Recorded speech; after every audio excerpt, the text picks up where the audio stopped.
ಎಲ್ಲರಿಗೂ ಹೊರಗಡೆ ಇಲ್ಲ. ನನ್ನ ಹೆಸರು ಜಯದೇವ್ ಅಂತ. ನಾನು ತೋಟಗಾರಿಕೆ ಇಲಾಖೆಯಿಂದ ನಾನು ಸಹಾಯಕ ನಿರ್ದೇಶಕರಾಗಿ ಕೆಲಸ ಮಾಡ್ತಾ ಇದ್ದೀನಿ. ಕಡೂರಲ್ಲಿ ನಾನು ಚಿಕ್ಕಮಗಳೂರಲ್ಲೇ ನಾನು ಕೂಡ ಒಬ್ಬ ರೈತನೂ ಹೌದು. ಕಡೂರು ಮಲೆನಾಡು, ಕಡೂರು ಮಲೆನಾಡಲ್ಲ, ಚಿಕ್ಕಮಗಳೂರು ಜಿಲ್ಲೆ ಮಲೆನಾಡು ಅಂತ ಬೇರೆಯವ್ರಿಗೆ ಕಾಣಿಸುತ್ತೆ. ಯಾಕೆ ಒತ್ತಿ ಹೇಳ್ತಿದ್ದೀನಿ ಅಂದರೆ, ಮಲೆನಾಡಿಗೂ ಕಡೂರಿಗೂ ಭಾಳ ವ್ಯತ್ಯಾಸ ಇದೆ. ಕಡೂರು ಮಲೆನಾಡಲ್ಲ, ಬಟ್ ಮಲೆನಾಡು ಜಿಲ್ಲೆಯಲ್ಲಿದೆ ಅಷ್ಟೇ, ಭಾಳ ವ್ಯತ್ಯಾಸ ಇದೆ. ಹೊರಗಡೆಯವ್ರಿಗೆ ಆ ಥರ ಕಾಣುತ್ತೆ.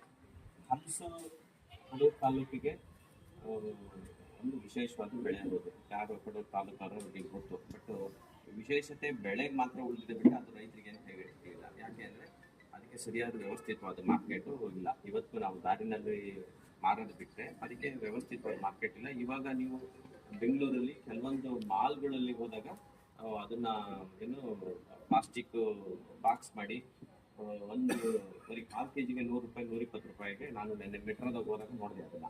ಆದರೆ ಕೆಲವರು ಮಾತ್ರ ಅದು 1% 2% ಅದ್ರದ್ದು ಶೇರ್ ಇರ್ಬೋದು ಅಷ್ಟೇ. ಅದು ಕೆಲವೊಂದು ವೆರೈಟಿಗೆ ಅಷ್ಟೇ ಸೀಮಿತವಾಗಿದೆ, ಎಲ್ಲ ವೆರೈಟಿಗೂ ಸೀಮಿತಲ್ಲ. ನಿಮಗೆಲ್ಲ ಗೊತ್ತಿರ್ಬೋದು, ಸಕ್ಕರೆಪಟ್ಟಣದ ಹಲಸು ಅಂದರೆ ಮೊದಲು ತುಮಕೂರು, ದೊಡ್ಡಬಳ್ಳಾಪುರ, ಚಿಕ್ಕಬಳ್ಳಾಪುರ, ಹಂಗೆ ನಮ್ಮಲ್ಲಿ ಕಡೂರಲ್ಲಿ ಸಕ್ಕರೆಪಟ್ಟಣ ತಾಲೂಕು ಅಂತ ಹೇಳಿದ್ವಿ, ಏನು ತಪ್ಪಾಗ್ಲಾರ್ದು.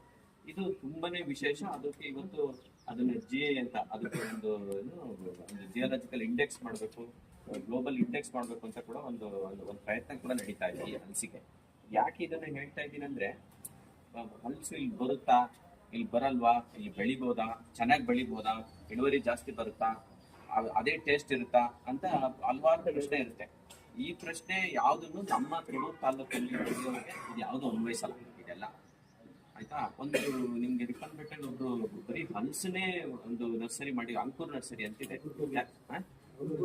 ಅಂಕೂರ್ ನರ್ಸರಿ ಅಲ್ಲ, ಅಲ್ಲಿಗೆ ಯಾರಾದ್ರೂ ಗೊತ್ತಿದ್ದವರಿದ್ರೆ ಒಂದ್ಸಲ ಹೋಗಿ ಬನ್ನಿ. ಅವರು ಒಂದು 30-40 ವರ್ಷ ಹಲ್ಸ್ ಬಿಟ್ರೆ ಬೇರೆ ಏನ್ ಮಾಡ್ಲಿಲ್ಲ. ಈಗ ಅಪ್ಪೆ ಮಿಡಿ ಸ್ವಲ್ಪ ಬೇರೆ ಮಾಡ್ತಿದ್ದಾರೆ. ಬಟ್ ಹಲ್ಸಲ್ಲಿ ಅವ್ರು ಎಷ್ಟು ಎಕ್ಸ್ಪರ್ಟ್ ಅಂದ್ರೆ, ಒಂದ್ ಎಲೆ ತೋರಿಸಿದ್ರೆ ಇದು ಇಂಥ ಊರ್ದೇ ಇದು ಹಲ್ಸು ಅಂತ ಹೇಳ್ತಾರ. ಇದು ತೊಳೆ ಇಷ್ಟೇ ದಪ್ಪ ಬಿಡುತ್ತೆ, ಇಂಥದೇ ಟೇಸ್ಟ್ ಇರುತ್ತೆ, ಅದು ಇನ್ಕ್ಲೂಡಿಂಗ್ ಅದು TSS ಕೂಡ ಹೇಳ್ತಾರೆ, ಇಷ್ಟೇ TSS ನೋಡಿ. ಆಮೇಲೆ ಹೇಳ್ತಾರೆ, ಯಾವ್ದಾದ್ರು ನೀವು ಅಲ್ಲಿ ಅವ್ರ ಹತ್ರ ಒಂದು 50-60 ವೆರೈಟಿ ಹಲಸು ಇರ್ಬೋದು. ಅವ್ರ ಅಕಸ್ಮಾತ್ ನಿಮ್ಮೂರಲ್ಲಿ ಇಂಥ ಹಲ್ಸಿದೆ ಅಂದ್ರೆ ಅವರೇ ಹುಡ್ಕೊಂಡ್ ಬರ್ತಾರೆ, ಅವರೇ ಅದನ್ನ ಸಹಾಯ ತಗೊಂತಾರೆ, ಅವರೇ ಅದ್ರದ್ದು ಗಿಡ ಮಾಡ್ತಾರೆ. ಆ ಗಿಡನ ನಿಮ್ಗೂ ಕೂಡ ವಾಪಸ್ ಕೊಡ್ತಾರೆ. ಯಾರೇ ಅದನ್ನ ನಾನು ಒಬ್ಬನೇ ಮಾಡಕ್ಕೆ 500 ಗಿಡ ಕೊಡೋದು ಕೂಡ ಕೊಡಲ್ಲ. ತುಂಬಾ ಹಳಬ್ರು, ಫಾರೆಸ್ಟ್ ಡಿಪಾರ್ಟ್ಮೆಂಟ್ ಅಲ್ಲಿ ವರ್ಕ್ ಮಾಡೋರು, ರಿಟೈರ್ಡ್ ಆದ್ಮೇಲೆ ಇದನ್ನೇ ಅವ್ರಿಗೆ ಒಂದು ಹಲಸು ಅನ್ನೋದು